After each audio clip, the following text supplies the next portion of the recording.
अरे का करत हुआ हो, ये कुल बर्तन उर्तन माजत हुआ भौजी ना बका? ना ही मर्दी, 2-3 दिन से तबीयत खराब चला था। का हो तो है का हो गई? अरे हमके कुछ ना भइली, भैया से बर्तन उर्तन मजवावत हो, यह कुल करवाइबू। अरे सुनाऊ का है ना, हमार तबीयत थोड़ा खराब रहा तो कहने लावा हम धो देता ने। ये नौटंकी तो तोहार बहुत पहले के है, जब एक में रहलू तब्बे से। हाँ तू कहाँ धोवाला अपने मेहरी का कपड़ा?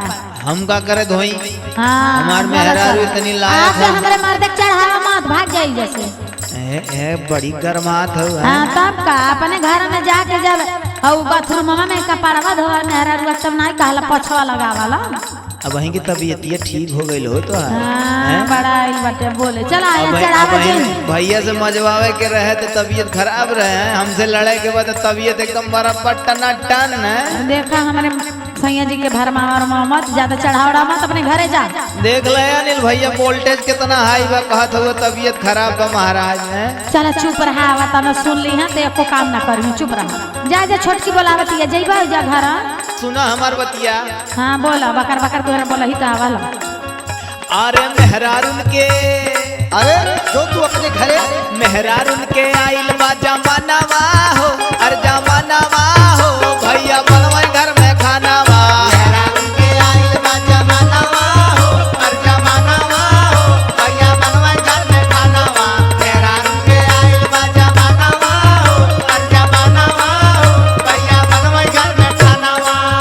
सुना बताओ तनी। बोला बोला।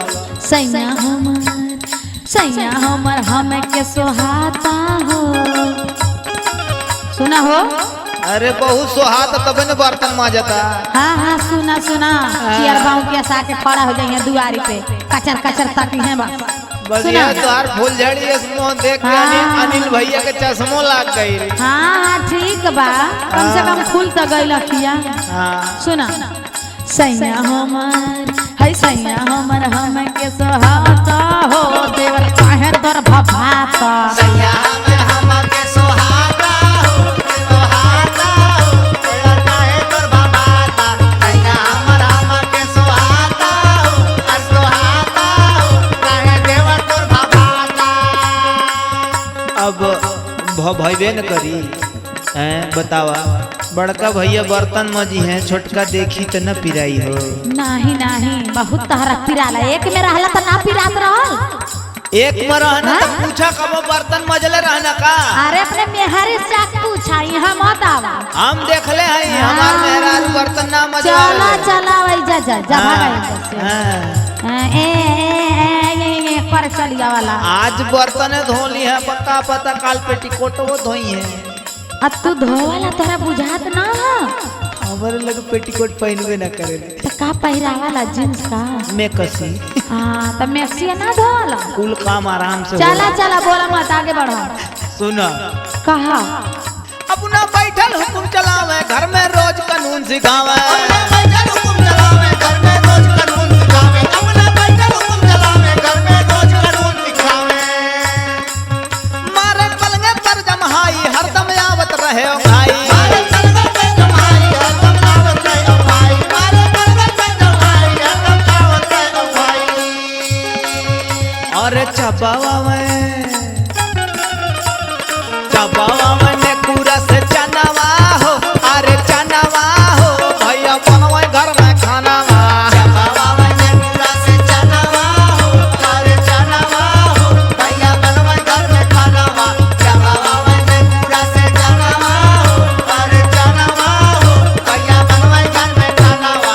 भैया हमें हमार बर्तन गीजर करे, अंदर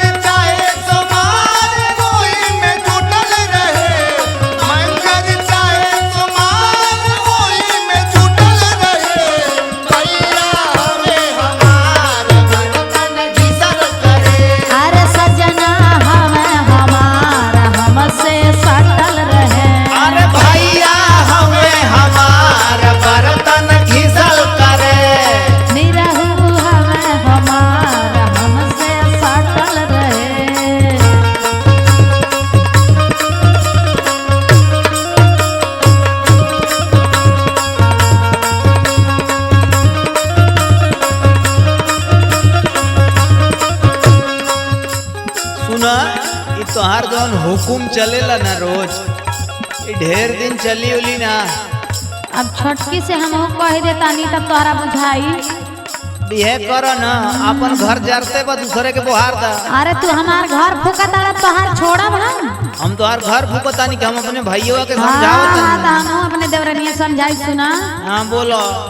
मेहर तोहर जब आई धके कनवा गरमाई मैं हमको हक माई धके कनवा गरमाई मैं हमको हक माई धके कनवा गरमाई सर पे विपत मेरा राई करे लगबा कमाई सर पे विपत मेरा राई करे लगबा कमाई सर पे विपत मेरा राई करे लगबा कमाई कहे सैया और कहे सैया मुड़ावा पिराता हो सुना। हाँ बोलो कहे सैया मुड़ावा पिराता हो देवर कहे तोर भभाता काहे सैया मुड़ा पिराता हो कर पिराता हो देवर काहे तोर बाबाता काहे सैया मुड़ा पिराता हो कर पिराता हो देवर काहे तोर बाबाता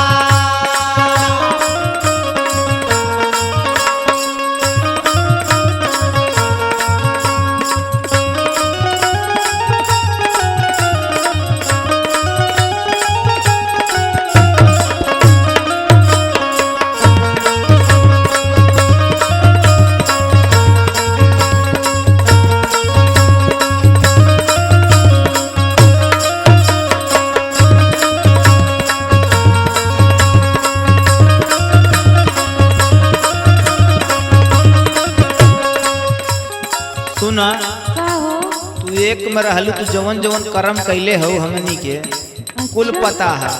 याद बा मने तोहरे मैंने हमसे सबसे गोबर उठवैलू है बैठ बैठ के हैं अन्ना नदी से ऊपर ही पथवलू शुकर मनावा के हैं माई से चूल्हा फुकवलू शुकर मनावा कि गोबर उठवनी और कुछ ना उठवनी और कुछ का उठवई तू हाँ चला चला आगे बढ़ा और कुछ उठवई तू तो पता ना का उठत थे। हाँ ठीक बा चला। हाँ हई बनल बनावल बाजार बिगड़ जाए तो उठावे में। अच्छा अच्छा ठीक है चल।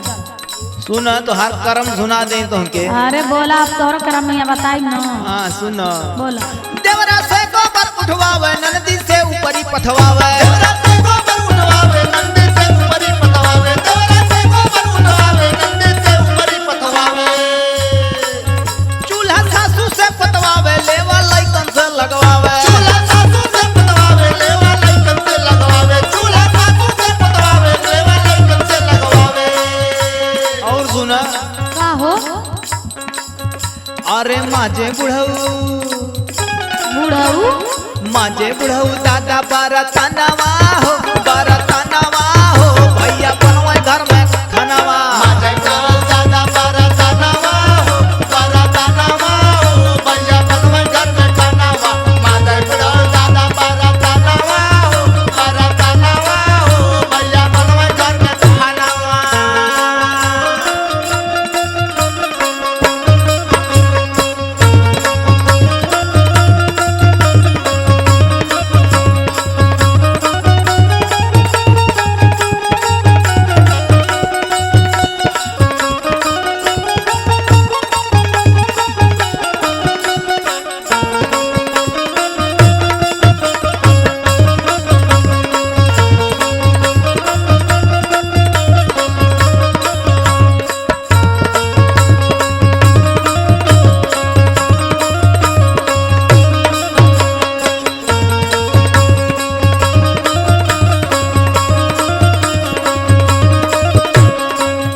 सुना ये देवर जी सुना बोलो बोलो सुना बताओ तनी। बताओ बताओ अब ही हवा बनल गुंडा देवर जल्दी हो बा ठंडा देवर जल्दी हो बटंडा देवर जल्दी हो बटंडा देवर जल्दी हो बटंडा देवर जल्दी हो बटंडा ले हाथों में जब डंडा बीने लगबा गोहरी कंडा बीने लगबा गोरी कंडा बीने लगबा गोरी कंडा बीने लगबा गोरी कंडा बीने लगबा गोरी कंडा और का कही हो सुना।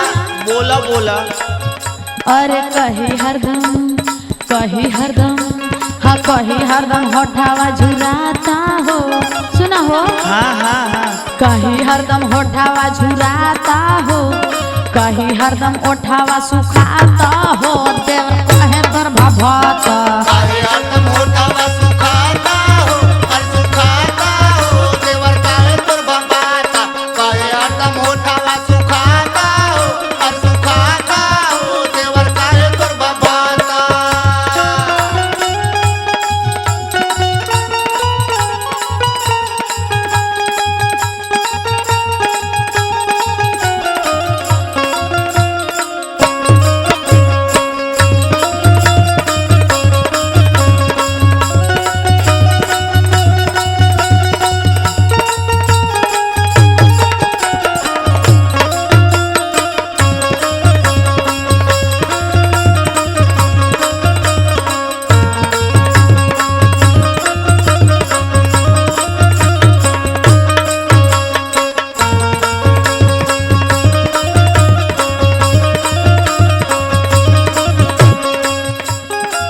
सुना सुना का सुनी बोला जौना बदे हरदम तू बीमार रहलू है अलगौझी खातिर हाँ अलगौझी करा ले हलू हाँ अब भैया से बर्तन मजवावा हाँ और तुहार बीमारी के बहाना चलत रही जय श्री राम जय श्री राम। अरे हाँ हाँ तोहरा मेहरी आई तो पता चली तो जब आई तब यह तुहार गुण सहूर देखी तो वह न सीखी। तो ठीक बना जैसा तू देख के हमके जरल वैसा तोहरो दशा होता ठीक है बा।